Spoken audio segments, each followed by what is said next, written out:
Легкая улыбка и добрый взгляд. Таким Марата Садыкова запечатлели в бронзе. В сквере «Семерки» вице-премьер, министры, главные врачи городских и районных больниц, родственники, друзья. Лейла Фазлеева сегодня не скрывала эмоций.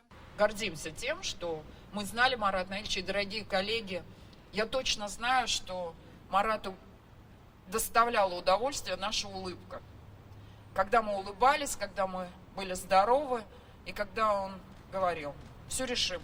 И он решал, доказывая на деле работоспособность системы здравоохранения республики. В сложный ковидный период, когда мало кто понимал, как лечить неизвестную болезнь, за 100 дней в Казани построили инфекционную больницу. Под его руководством возвели онкоцентр в Набережных Челнах, в Нижнекамске центр экстренной медицины, в Казани детской онкологии. В ФАПах появился скоростной интернет, внедрили телемедицину. Сегодня медики даже из глубинки могут консультироваться с врачами казанских клиник.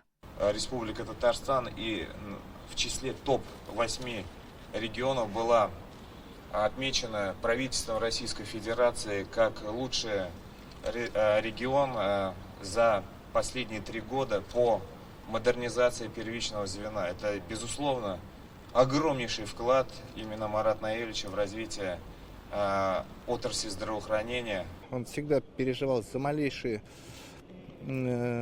проблемы, которые случались в Минздраве, но он их четко, быстро решал. Мы всегда пользовались его поддержкой, заручались его доверием, и мы выполняли ключевые задачи, особенно это ковидная история. Вот при нем открылось много центров, в частности, детский центр онкологии, гематологии и хирургии, где мы ежедневно спасаем детей с онкологическими заболеваниями. Марат Садыков бренд у всех перед глазами.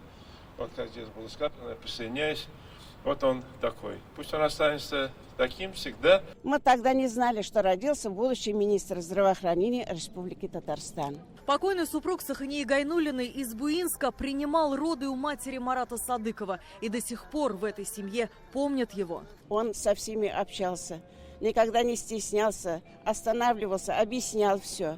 Он был молодцом, в общем. Сегодня его дело продолжает сын и все его коллеги, для которых «Семерка» стала вторым домом. Мы им бесконечно гордимся, и пусть его память всегда будет жить в наших сердцах. Никогда не пройдет мимо, будучи даже министром уже когда стал, обязательно обнимет. Коллеги часто вспоминают его искреннюю улыбку. Теперь она навечно запечатлена в бронзе. Алия Хайрудинова, Лисан Саитова, ТНВ, Казань.